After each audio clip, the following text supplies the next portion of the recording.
Hey everyone, Saboteur here, and we are taking on Odin in God of War Ragnarok. Now, he'll do a 3-move combo here, which you can parry.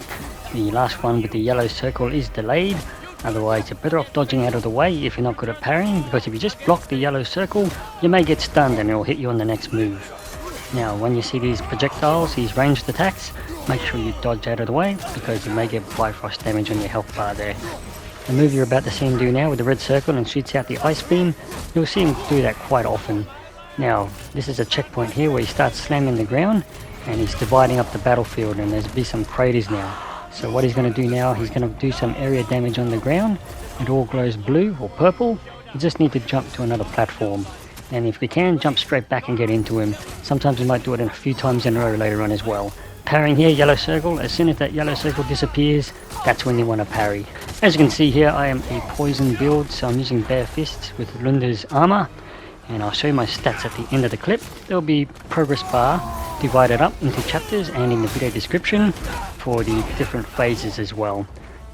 They seem to be the majority of the moves during these phases. The ice beam, the red circle, and he may charge towards you, so get ready to dodge. And just juggling between the different platforms depending on which one he's got glowing bluey purple. You just got to get ready to dive onto the next platform, because sometimes he'll do it a few times in a row like you're seeing right now. Don't forget, if you're new to the channel, please consider subscribing, and for my existing subscribers, hey, thanks for sticking with me guys. But yes, this is a poison strength focused build with stun damage as well, specifically with the shield retaliation that I do a lot. But again, all those stats will be at the end of the clip. One thing I do recommend doing is try and reserve at least 2 or 3 of your Spartan Rage, that red bar down the bottom there. At this point of the game, I'm hoping you've got that many. But later on in the last phase, there's going to be a point where his health bar is guarded by a red shield, which you need to use Spartan Rage with the axe to pretty much deplete that red shield straight away. And when his health bar is glowing with the bluey white shield over his health bar, then use the fire blades of chaos and your Spartan Rage, which is your left and right thumbstick. That pretty much depletes that shield quite quickly. So red shield on his health bar, use the axe, Spartan Rage. If it's a white type blue shield over his health bar, and use the blades of chaos. That's in the very last phase, we'll see. You've waited a long time for this. How did you... Okay, phase 2, and the odds are in our favour. 3 against 1, but hey, don't get cocky, kid.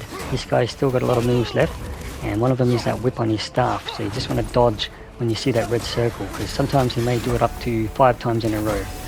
Now, here's a parry combo I'm doing here, otherwise just dodge it away if you don't want to time the parry, because you don't want to get stunned, because he'll get you on the next move.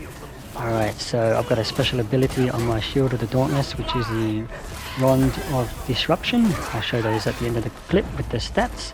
You double tap the L1. There's that red circle, he dives towards you, dive out of the way because you get that Bifrost damage on you.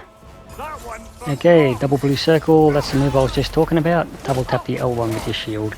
And I've got that ability with the Rod of Destruction. Sometimes it's those blue circles you're seeing around me right now, sometimes it's a Ring of Fire. Now, another move I mentioned before, he'll summon those big fireballs, sometimes more than just one.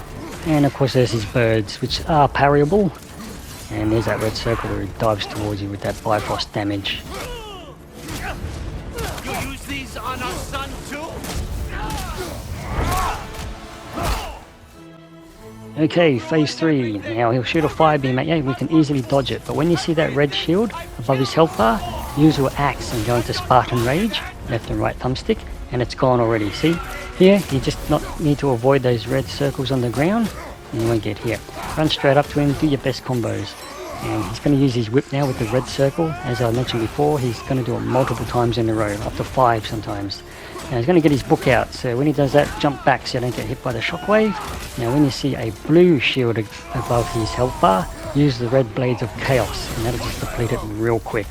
So they're the things you need to take note of in this last phase. If it's a red shield above his health bar, use the axe and go into Spartan Rage. But if it's a blue shield, then use above his health bar, use the red blades of chaos and go into Spartan mode. That depletes it really quick. Now, he does this laser beam move quite a few times in a row, so be careful of that. And we're going to end him quite quick here. So there's some of the moves in this last phase. Hope it really helps. Just have to worry about not hitting that ground damage there. And look, if you enjoyed this video, I do a lot of guides and fast runs and all sorts of random plays. Please consider subscribing, and I really hope to see you all next time.